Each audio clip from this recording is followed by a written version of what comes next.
vamos a comentar hoy, dentro de la semana multifísica, que esta semana, como saben, vamos a tratar algunas novedades destacadas de la última versión de Console Multifísica 5.6 y hoy día pues nos vamos a dedicar a diferente. Bueno, para no gastar mm,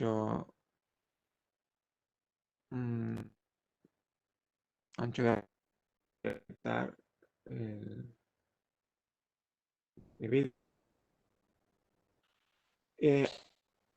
Lo dedicamos a que vienen en la plataforma principal, vimos alguna de ellas y hicimos algunos ejemplos. Y hoy, pues, vamos a ver novedades en la parte de magnetismo de esta última versión. Eh, las novedades que vamos a ver con algún ejemplo son estas que aparecen aquí. Vamos a ver que hay unos nuevos modelos de materiales para calcular pérdidas en núcleos de hierro laminado. Antes se podían calcular estas pérdidas, pero eran en materiales homogéneos y sencillos. Y uno de los que faltaban, que vienen, ahora ya está incluido, pues son algunos modelos para cálculo de pérdida en núcleo de hierro laminado. Hay también unos modelos para fenomenológicos que se pueden incluir en la simulación para materiales ferroeléctricos, que son la contrapartida de los ferromagnéticos. O sea, son materiales que pueden quedar polarizados eléctricamente en ausencia de un campo externo, al igual que pasa con los materiales ferromagnéticos cuando forman imanes. Pueden correr cuando aplicamos un campo eléctrico externo alterno, puede recorrer ciclo de histéresis, y esto lo podemos simular ahora. Y hay una nueva interfaz física para el análisis aproximado de la sección transversal de radar. En análisis aproximado se refiere aquí en el caso asintótico, es decir, cuando estamos lejos del objeto dispersante o el scattering de la señal luminosa. ¿Vale? Y bueno, veremos cada uno de ellos con algún ejemplo.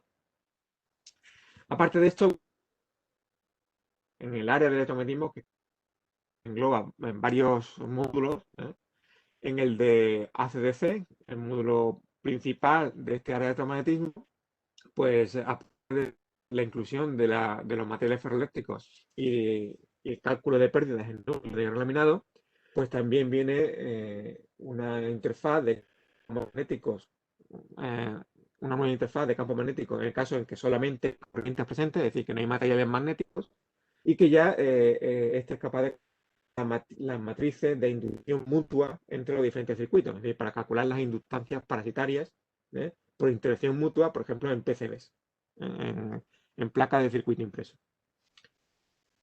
En el campo de la radiofrecuencia y la óptica ondulatoria, tenemos un resolvedor para hacer barridos cambiando los diferentes puertos de entrada y salida, que es más rápido que en el método anterior.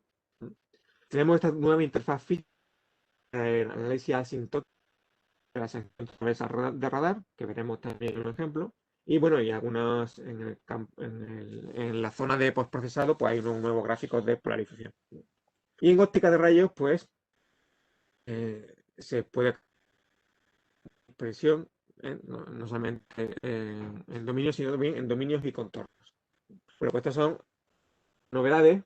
Como saben, cada versión pues surgen muchísimas inclusiones, algunas son pequeñas, otras son más grandes, digamos son las más destacadas y las más grandes, pero después en cada interfaz pues hay pequeñas mejoras que, bueno, para ver la lista entera tendrías que visitar la página de Console Multifísica.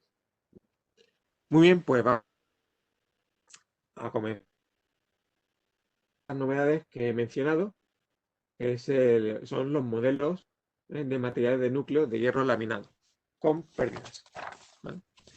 Entonces, vamos a hacer rápidamente un ejemplo, ¿no?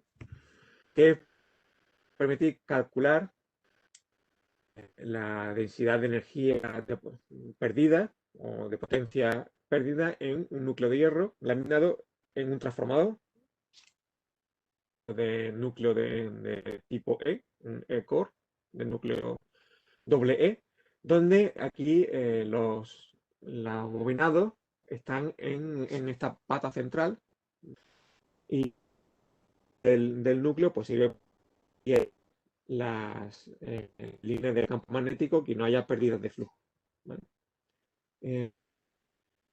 Aquí, este está hecho en casos, ¿no? Que son dos casos, es una relación 1 a 1 entre la bobina primaria y la secundaria, es decir, que tiene el mismo número de vueltas las dos bobinas, y otra en el que hay una razón, ¿vale? Que es de que hay una bobina que tiene 1000 vueltas que la otra.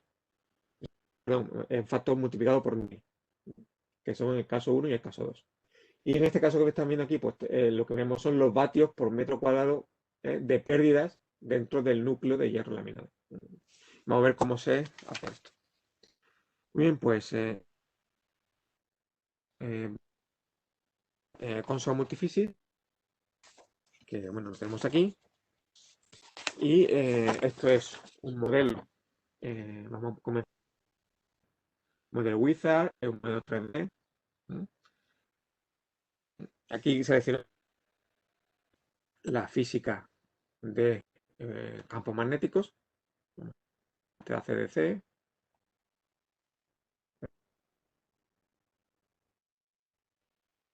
En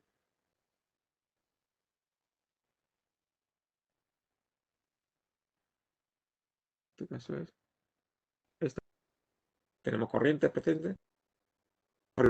Se modelan a través de las herramientas de COIS, de bobinas que ya vienen desde versiones anteriores en Console Multiphysics. Añadimos, ¿vale? En este avanzando, vamos a ir haciendo el setup inicial y después ya cuando avancemos un poquito, pues cargaremos el modelo completo pues para no tardar demasiado, ¿eh? En este caso, el primario y el secundario están conectados a unas resistencias externas y a una fuente alterna, el primario en este caso, ¿de acuerdo? Y eso se puede modelar pues, con la conexión a un circuito eléctrico externo, que se puede añadir como resolución a la simulación que estamos haciendo. Vamos a Down, y aquí pues cogemos,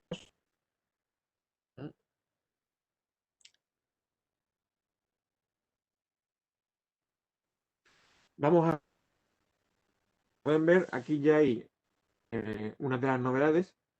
En la parte de estudios preseleccionados o preestablecidos para algunas interfaces físicas, para campos magnéticos, vemos que tenemos aquí el análisis de la geometría de las bobinas que teníamos anteriormente, que en este caso lo vamos a elegir, pero también tenemos este Time to Frequency Losses, que es el nuevo estudio que ha sido creado para crear estas pérdidas, ¿eh?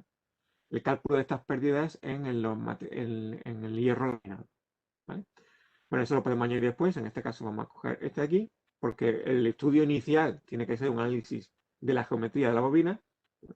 Y bueno, pues aquí ya tenemos el con circuito, y ahora pues habría que parámetros, crear esta geometría que es muy sencilla que hemos visto y establecer las condiciones de contorno y la conexión entre las físicas. Bueno, para no dedicar mucho tiempo, lo que voy a hacer es abrir el modelo que ya y le damos, pues nos centramos en la parte nueva, que son las partes de pérdidas.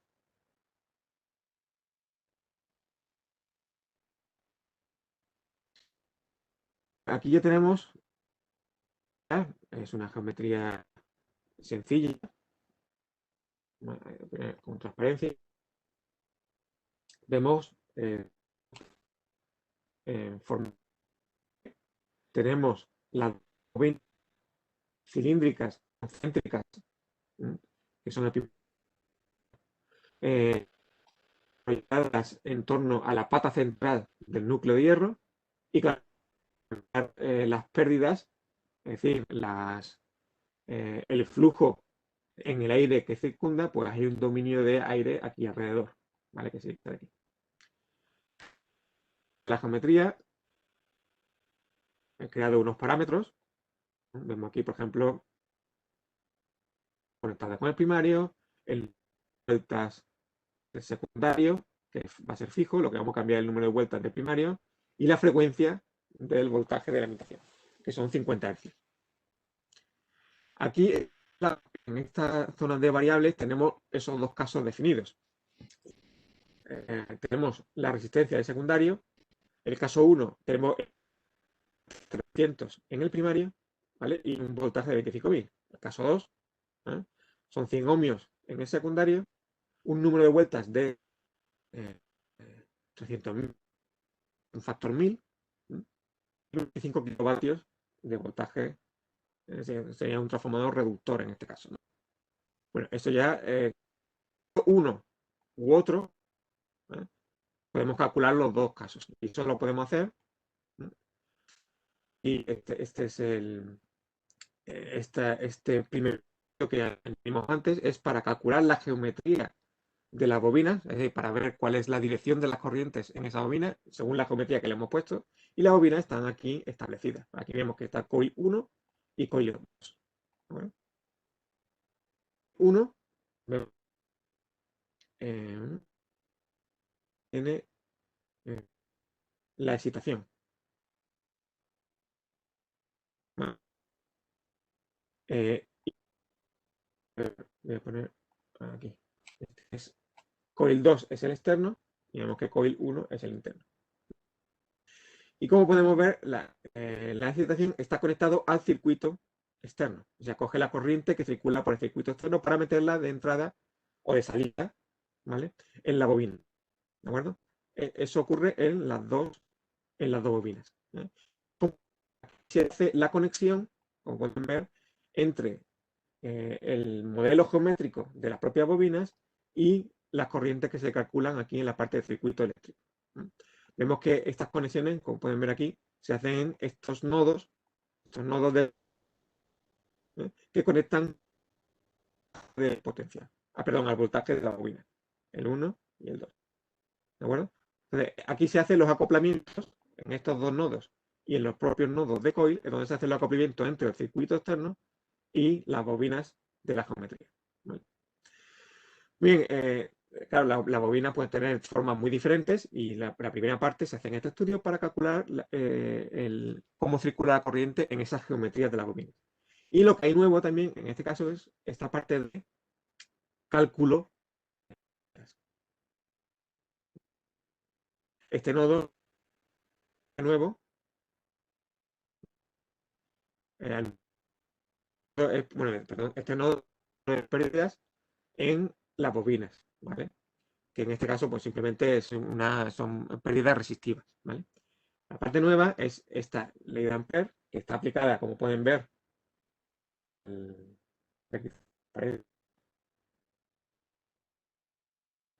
al núcleo, que tiene un modelo le damos una curva BH, es decir, un material no lineal, y es nueva, está aquí, donde el modelo de pérdidas, ¿no? Pues tiene este Steinmetz y el de Bertotti. Si hubiéramos puesto de pérdida resistiva, es como si fuera un hierro homogéneo donde aparecen esas corrientes de Foucault y a partir de esas corrientes pues se calculan las pérdidas. Estos dos modelos nuevos que veis son para hierro dulce laminado, que son las ecuaciones para el cálculo de pérdidas en cada uno de estos modelos pues están establecidas aquí. ¿De acuerdo? Por ejemplo, para el modelo de Steinmetz me hacen falta estas constantes, ¿vale? Que bueno, están definidas en el modelo fenomenológico de Steinmetz, ¿vale? Para ver los detalles, pues ya que cada uno de ustedes pues, tendría que ver, buscar en la teórica de este modelo y pues que es una, digamos, ampliación o sofisticación del anterior, ¿de acuerdo? Que, pues claro, necesita más parámetros, ¿de acuerdo? Y ya para un núcleo eliminado, pues se cuenta con estos parámetros o se han medido o están disponibles en la bibliografía, pues se pueden incluir en la simulación. Muy bien, la malla, el aire aquí está oculto para centrarnos en el modelado de la parte electromagnética del núcleo y de las bobinas, ¿eh? Pero está presente el dominio de aire en el modelo, aunque no lo veamos. Y después están aquí hechos pues, el estudio temporal de los dos casos. El caso 1, que podemos activar el caso, dejamos solamente activo las variables del caso 1 y quitamos la 2, y aquí pues al revés. ¿No? Parte de análisis geométrico de la bobina, puesto que eso ha sido calculado en el estudio 1. Entonces, el estudio 2 y 3 calculan esos casos. Y para calcular en el núcleo laminar están estos estudios específicos de aquí. Eh, estudio 5, para calcular las pérdidas en ambos casos.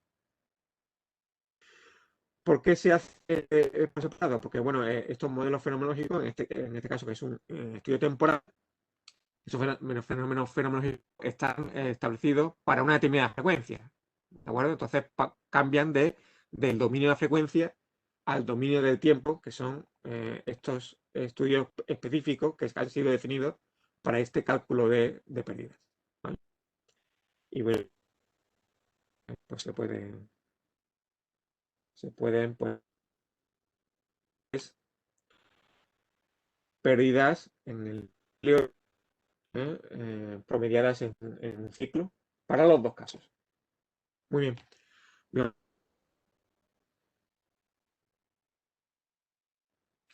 Eh, otro ejemplo rápidamente, por ejemplo, para los materiales ferroeléctricos. Aquí vemos que, pues, casi todo, bueno, ¿por qué surge esto? Porque casi todos los materiales piezoeléctricos, pues, son ferroeléctricos, tienen una polarización que además puede quedar esa polarización remanente y que además pueden recorrer ciclos de histérsis, ¿no? Entonces, eso es algo que antes no se podía calcular, o si no, uno tenía que poner las ecuaciones a mano, ¿no? Pero ahora ya está incluido en esta última versión, en el módulo de la CDC, ¿vale? El tiempo, no vamos a empezarlo del principio, lo que voy a hacer es abrirlo y lo comentamos sobre el ejemplo este de aquí.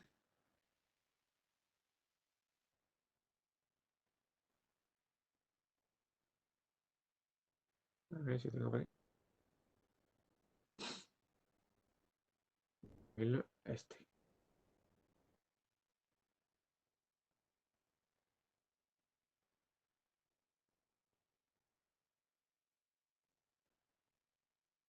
Vale.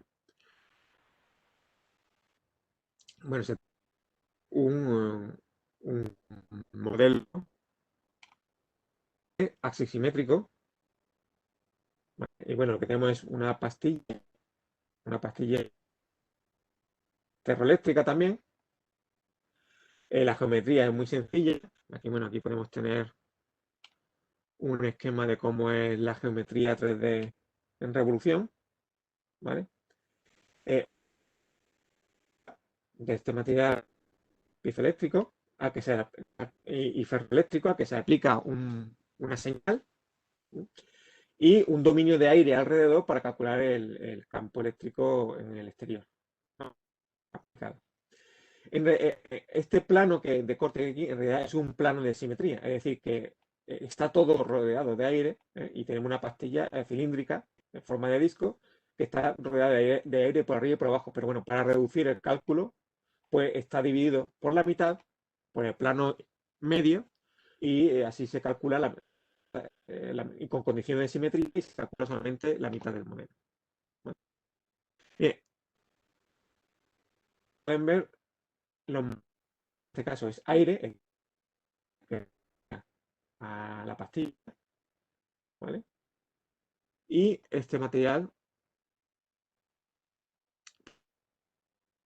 donde aquí, como pueden ver, los parámetros del material que se utilizan son estos de aquí: acoplamiento entre dominios.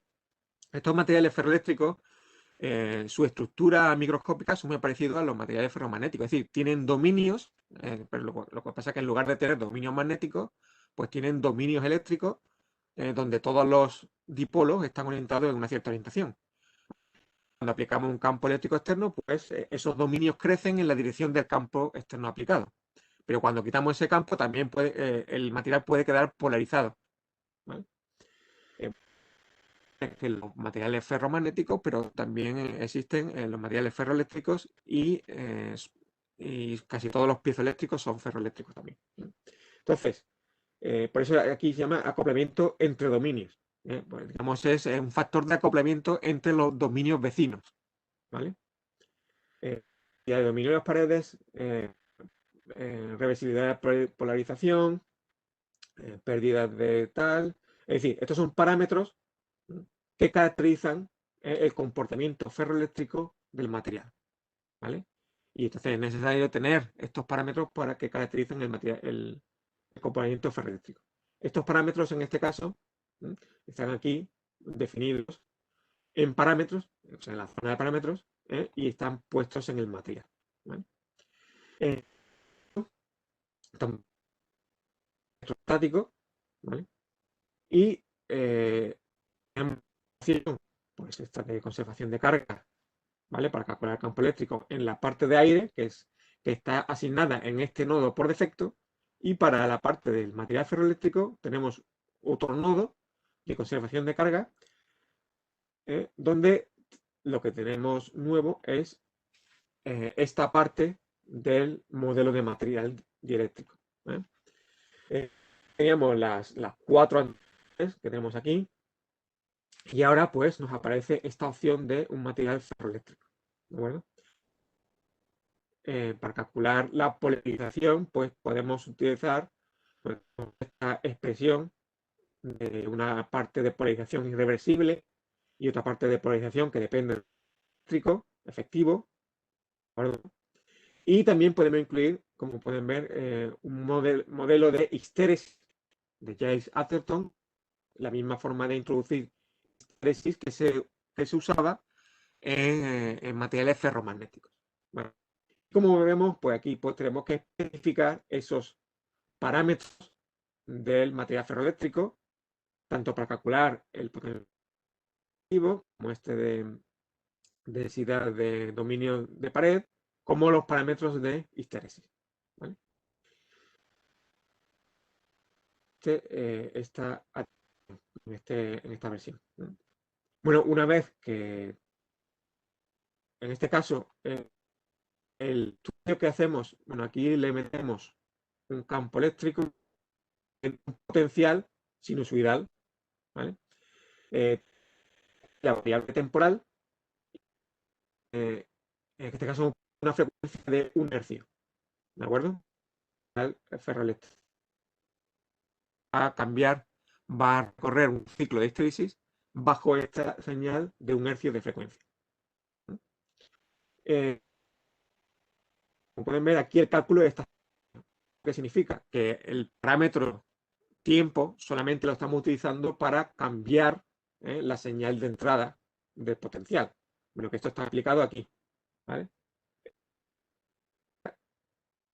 Y en la parte central del piezo eléctrico, donde estamos poniendo, la parte de aquí de abajo, donde estamos poniendo la mitad de este potencial, porque recordemos que esto es la mitad de la geometría, y la parte superior está puesta a tierra, ¿vale? Para los efectos de por los campos que puedan salir fuera. Entonces, en este caso es un pero que vamos cambiando el tiempo solamente para cambiar la señal de entrada. Es decir, que estamos haciendo un cálculo cuasi estacionario. Bueno, lo que estamos asumiendo es simplemente pues, que el material responde a esta frecuencia baja, pues responde instantáneamente, y por eso podemos hacer este cálculo cuasi estacionario. El tiempo lo vamos cambiando en un barrido paramétrico aquí. Bueno, perdón, este es la parte de este barrido auxiliar al mismo tiempo. Y este cálculo está hecho para diferentes voltajes máximos aplicados, 600, 800, 1000 y 1600. ¿Vale? Muy bien, bueno, pues podemos por la gráfica de polarización de ese tiempo. Vemos como al principio partimos desde un estado cero de polarización, el eje Z, que es donde aplicamos la diferencia potencial, y después del transitorio, pues ya lo que hace es recorrer el ciclo de Histérisis. ¿De y aquí tenemos los 4 diferentes ejes, que es más grande para cuanto más aplicado. O sea, cuanto más grande el campo eléctrico externo. Bien, pues sobre esta es para esta nueva, para poder tener este modelo dieléctrico, tenemos ¿vale? Que se trata de un material sólido, tipo sólido, como pueden ver. ¿Vale? Y bueno, vamos a ir con el última nueva herramienta que nos ha aparecido en la versión 5.6. Hay una interfaz para el análisis asintótico de la sección transversal de radar en 3D. Ejemplo es sobre un scatterer, o sea, un dispersante que es más sencillo, una esfera, donde se conoce bien pues, cuál es el patrón de asintótico de la radiación dispersada. Y efectivamente pues coincide con las expresiones analíticas, ¿no? En realidad, bueno, lo comentamos sobre el ejemplo, lo voy a abrir en Console Multiphysics y brevemente.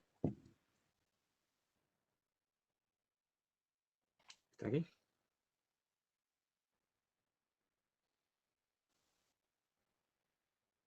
Esta es una de las novedades que aparece en el módulo de radiofrecuencia y de wave. Lo tenemos. Esta física es ondas electromagnéticas scattering asintótico. Y realmente lo que hace esta